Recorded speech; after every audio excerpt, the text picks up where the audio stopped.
La Bible, toujours actuelle, d'ailleurs c'est ce qui est inscrit sur la page d'annonce du lecteur de la Bible 2026. Et effectivement, elle est plus actuelle que votre journal que vous achèterez, que vous lirez demain. C'est pour cela qu'il convient d'y plonger le regard, parce que la Bible parle de notre vie et de notre avenir. Chers téléspectateurs et méditateurs de la Bible, avec la Ligue pour la lecture de la Bible, bonjour. Nous sommes là aujourd'hui et le lecteur nous propose le texte de Jérémie, le chapitre 36, du verset 20 au verset 32. Avant d'aller plus loin, nous allons prier et demander que la grâce du Seigneur repose sur nous et que le Saint-Esprit puisse nous inspirer. Prions le Seigneur. Seigneur, il est dit dans le psaume 119 que ta parole est une lampe à notre pied et une lumière sur notre chemin. Nous te prions de venir nous instruire dans ta parole afin qu'elle nous sert de lumière pour notre vie ici-bas et nous ouvre la porte pour l'éternité. Au nom de Jésus-Christ. Amen. Alors, avant de lire donc notre texte, Jérémie le chapitre 36, du verset 20 au verset 32, je m'en vais vous donner le contexte donc de cette portion de la Bible que nous allons lire. Cela fait plus de 20 ans que Jérémie exerce son ministère de prophète. À part la lettre qu'il a envoyée aux premiers exilés à Babylone, Jérémie proclamait par voie orale les prophéties successives, sans les consigner par écrit. À l'époque, l'écriture, bien sûr, c'était quelque chose d'un peu rare et réservé. Mais afin que les gens de Juda finissent par comprendre que Dieu veut leur envoyer le malheur en châtiment de leur iniquité, de leur crime, c'est le verset 3 du même chapitre 36 que nous disons, qui nous a dit ça hier. Dieu ordonne donc au prophète d'écrire toutes les prophéties qu'il a prononcées jusque-là. De la sorte, le peuple aura un témoignage sous ses yeux et chacun va peut-être abandonner sa conduite mauvaise. Ainsi, Dieu pourra leur pardonner leurs fautes et leurs péchés. Jérémie fait alors appel à Baruch, fils de Néria, et il lui dicte toutes les paroles reçues du Seigneur, et Baruch les écrit sur un rouleau. Alors à cette époque, on n'avait pas de cahier comme aujourd'hui, ni d'ordinateur. À cette époque, on écrivait sur de longues bandes donc, de parchemin que l'on enroulait après sur un cylindre pour conserver. Après la rédaction des prophéties, Baruch est envoyé par Jérémie dans la maison de l'Éternel, c'est-à-dire le temple, un jour de jeûne, afin de lire les paroles de la prophétie respectivement aux oreilles de tout le peuple, dans la maison de l'Éternel, dans la chambre de Guémaria, le secrétaire, dans le parvis supérieur et à l'entrée de la porte neuve de la maison de l'Éternel, pour que tout le peuple donc puisse prendre connaissance de ces oracles-là. Les paroles de la prophétie provoquent alors une onde de choc chez ses auditeurs, notamment de l'effroi, de la peur chez Michée et les chefs du peuple rassemblés dans la chambre du secrétaire du roi. Alors ces derniers, effrayés par les prophéties, décident à leur tour de rapporter à Joachim, le roi de Juda, et toutes les paroles écrites sur le rouleau, parce que ce dernier n'avait pas encore entendu. Mais craignant la colère du roi, au cas où il aurait mal pris les paroles du rouleau, et redoutant ses représailles sur les personnes de Jérémie et Baruch, qui pour lui devraient être donc les auteurs, les chefs du peuple prennent la précaution de demander à Baruch et à Jérémie de se cacher. On a vu hier, d'ailleurs, le verset qui précède celui que nous allons lire, le verset 19, le dit ainsi.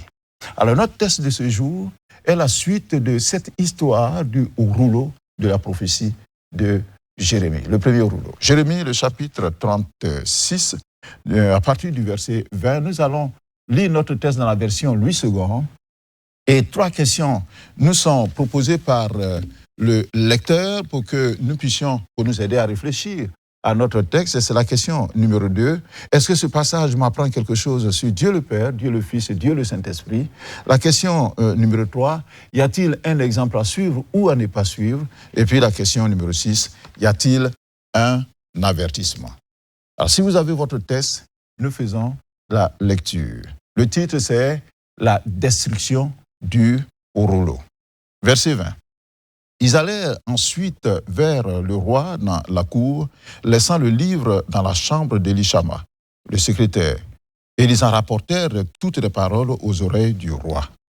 Le roi envoya Jéhoudi pour prendre le livre. Jéhoudi le prit dans la chambre d'Élishama, le secrétaire, et il le lut aux oreilles du roi et aux oreilles de tous les chefs qui étaient auprès du roi. Verset 22. Le roi était assis dans la maison d'hiver. C'était au 9e mois, et un brasier était allumé devant lui. Lorsque Jéhoudi eut lu 3 ou 4 feuilles, le roi coupa le livre avec le canif du secrétaire et le jeta dans le feu du brasier, où il fut entièrement consumé. Le roi et tous ses serviteurs, qui entendirent toutes ces paroles, ne furent point effrayés et ne déchirèrent point leurs vêtements. Verset 25. Elnathan, Delaya et Gemaria avaient fait des instances auprès du roi pour qu'il ne brûlât pas le livre, mais il ne les écouta pas. Le roi ordonna à Jérachméel, fils du roi, à Seraya, fils d'Azriel, et à Shelemia, fils d'Abdéel, de saisir Baruch, le secrétaire, et Jérémie, le prophète.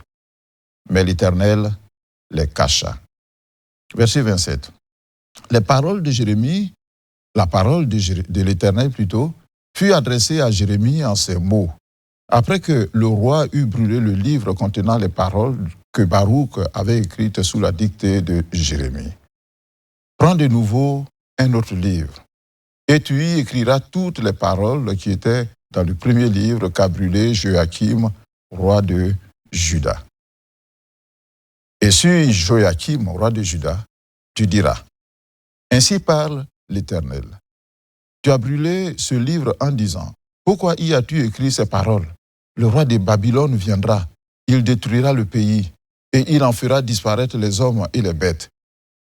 C'est pourquoi ainsi parle l'Éternel sur Joachim, roi de Juda. Aucun des siens ne sera assis sur le trône de David, et son cadavre sera exposé à la chaleur pendant le jour et au froid pendant la nuit. Je le châtierai, lui, sa postérité et ses serviteurs, à cause de leur iniquité. Et je ferai venir sur eux, sur les habitants de Jérusalem et sur les hommes de Juda, tous les malheurs dont je les ai menacés, sans qu'ils aient voulu m'écouter. Verset 32. Jérémie prit un autre livre et le donna à Baruch, fils de Néria, le secrétaire.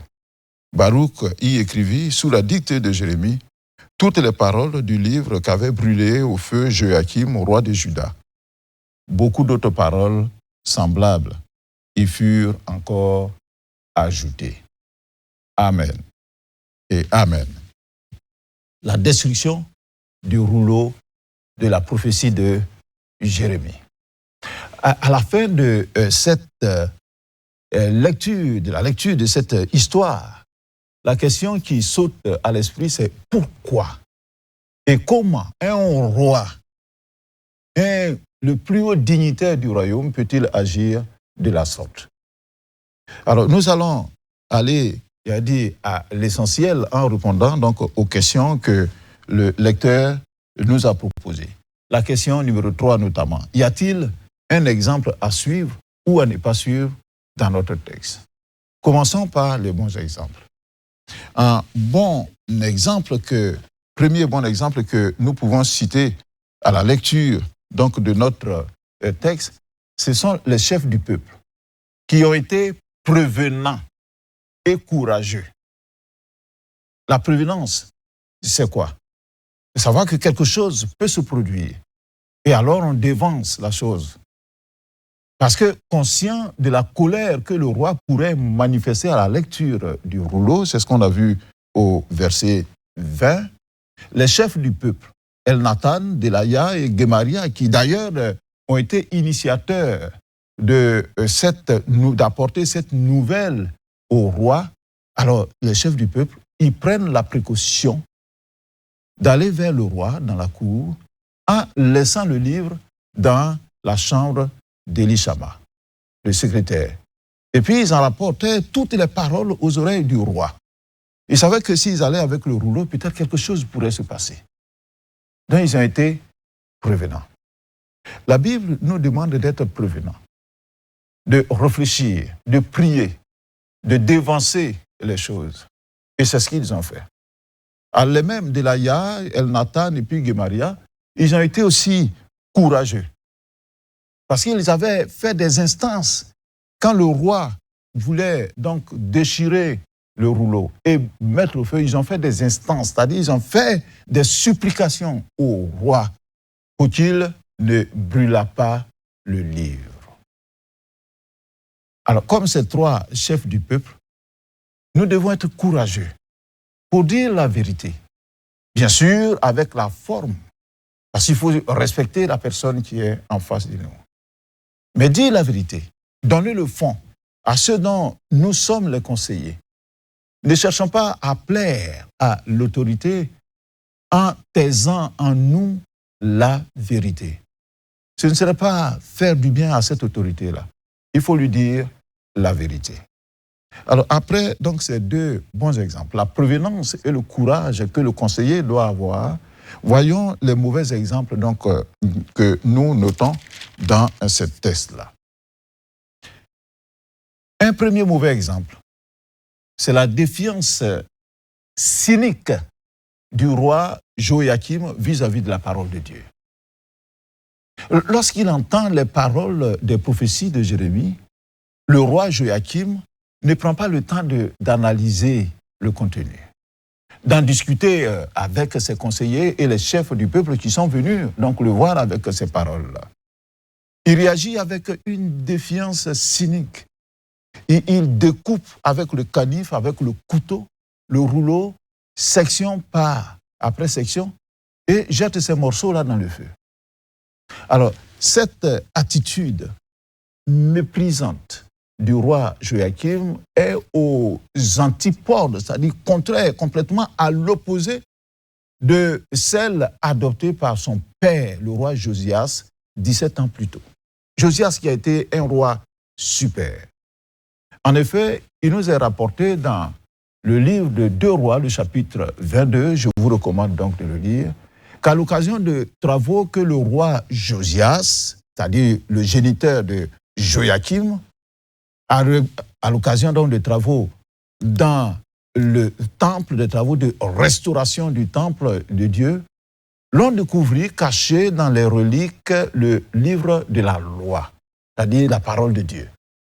À la lecture du livre de la loi par Shaphan, le secrétaire, le roi Josias en fut bouleversé.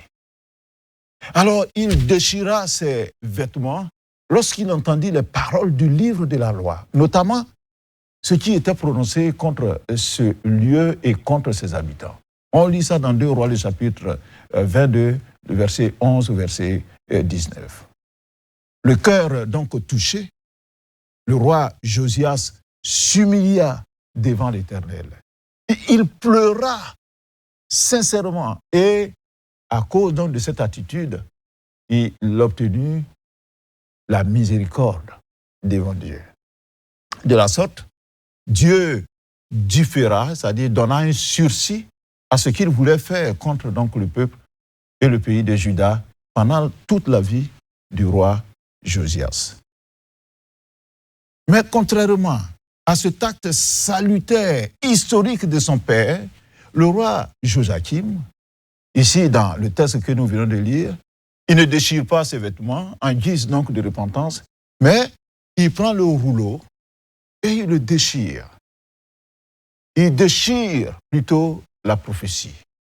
Et ce, malgré les protestations des hauts dignitaires. Et il est dit au verset 23 que nous avons lu, que lorsque Jéhoudi eut lu 3 ou 4 feuilles donc, de ce rouleau, le roi coupa le livre avec le canif du secrétaire et le jeta au feu, dans le feu du brasier, où il fut entièrement consumé, bien sûr.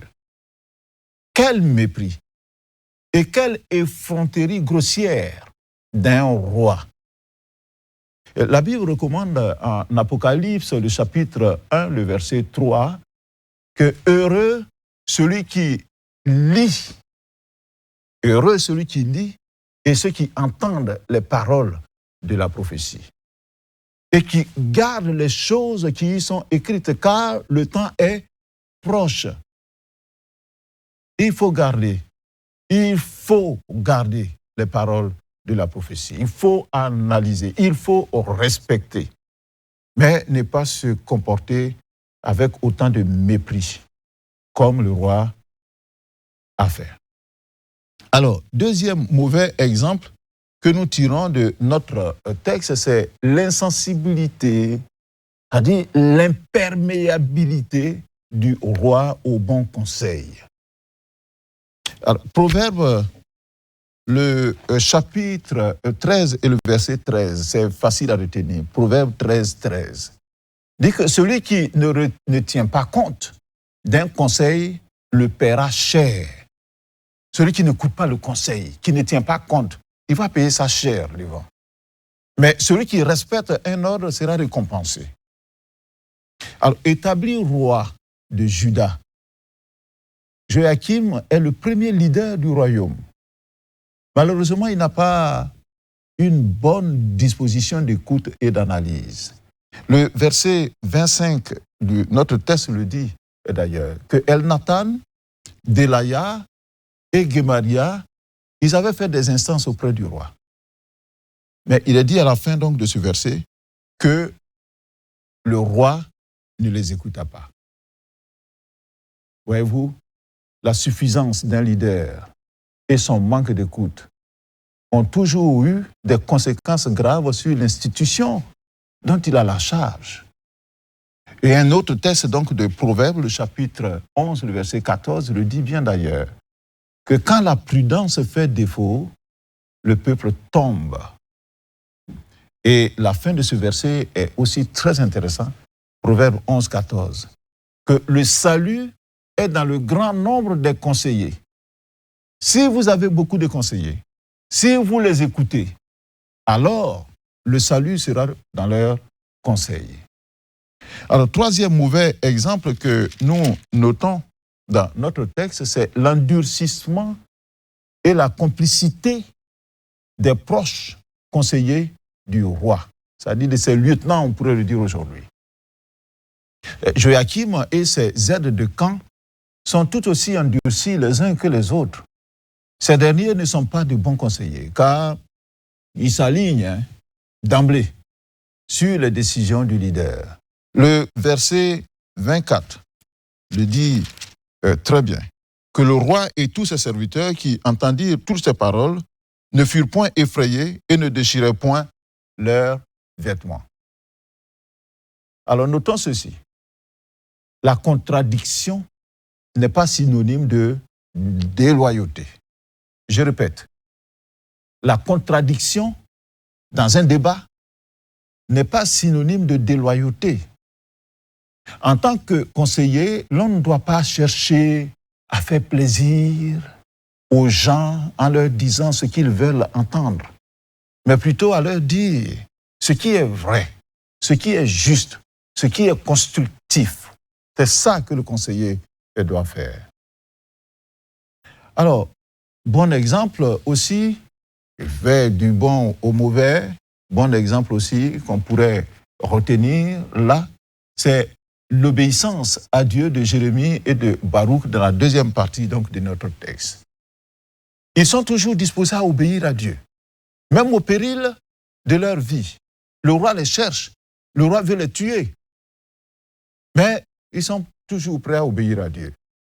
Et le verset 27 nous dit que la parole de l'Éternel fut adressée à Jérémie encore, au verset 28, il dit, prends de nouveau un autre livre et tu y écriras toutes les paroles qui étaient dans le premier livre qu'a brûlé Joachim, le roi de Juda. Et quand le Seigneur a redonné cet ordre de réécrire toutes les prophéties, Jérémie n'a pas dit « je ne veux pas ». Non, c'est trop dur, mais il a déchiré.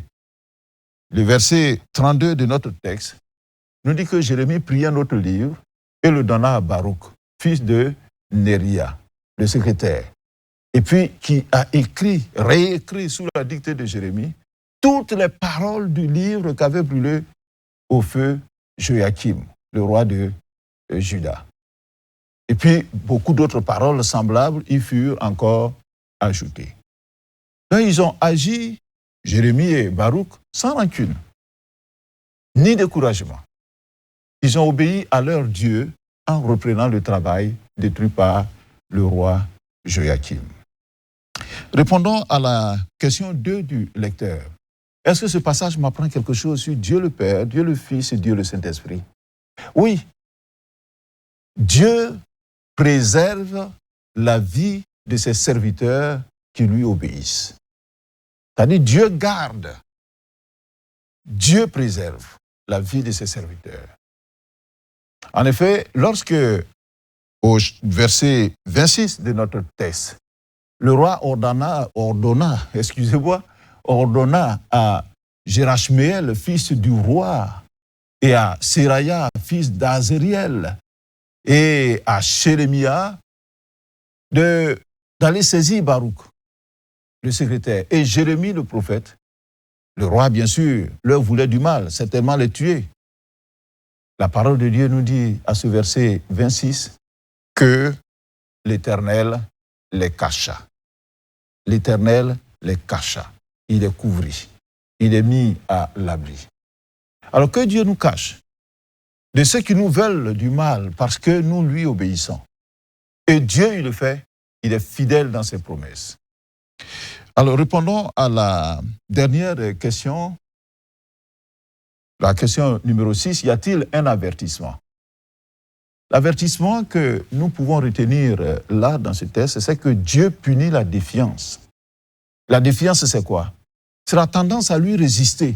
Et de manière ostensible, publique, on le fait. Alors, le roi, il prend donc le rouleau, il coupe devant tout le monde ça en morceaux et puis il jette au feu. C'est de la défiance. Dieu n'aime pas ça. Parce que le roi Joachim a résisté et de manière ostensible à Dieu, alors une sentence a été prononcée contre lui, contre sa maison et contre le peuple. On le voit d'ailleurs à partir du verset 29. Et c'est grave ce qui est dit sur lui. Il a dit, et sur Joachim, roi de Juda, tu diras, ainsi parle l'Éternel, tu as brûlé ce livre-là. Et comme tu l'as brûlé, voici ce qui arrive, verset 30. C'est pourquoi ainsi parle l'Éternel, aucun des siens ne sera assis sur le trône de David.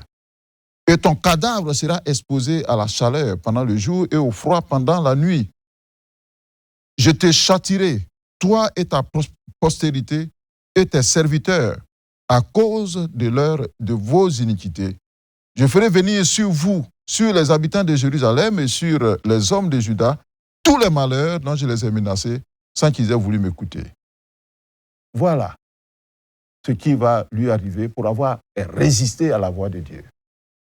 Alors, nous arrive-t-il de détruire par quelque manière que ce soit la parole de Dieu qui nous a été annoncée? Et comment on peut détruire la parole de Dieu qui nous a été annoncée? C'est quand nous lisons dans la Bible quelque chose qui semble être contre nous. Je dis bien qu'il semble, parce que la parole de Dieu est pour nous, si nous obéissons. Mais quand nous pensons que ça est contre nous, nous rejetons. Mais pourquoi Dieu me dit ça? Ah non, ça là, moi je ne peux pas faire ça. Ah moi je ne ferai pas ça. Non, il ne faut pas résister à la parole de Dieu. Alors sommes-nous attentifs et sensibles donc à la voix de Dieu quand nous lisons sa parole ou lorsqu'un serviteur de Dieu ou un frère nous aborde sur certains aspects? quelquefois dans une prédication, dans un partage, ou même quelqu'un qui vient vers nous pour dire, bon frère, voilà ce que Dieu me dit pour toi. Est-ce que nous sommes sensibles, attentifs? Alors attention, vraiment faisons attention. Ne détruisons pas la parole de Dieu, ni le contenant, c'est-à-dire la Bible. Là, il y a des gens, on leur offre la parole de Dieu, puis ils jettent dans une poubelle en passant. Quand on va à des évangélisations de tous les Bibles, que les Gédéons payent cher, on vient, on donne à quelqu'un, tiens la parole de Dieu. Et puis il balance ça quelque part. Moi, je ne lis pas ça. Ne détruisons pas la parole de Dieu, ni le contenant, ni les paroles qui y sont, en les banalisant, en les méprisant ou en les rejetant.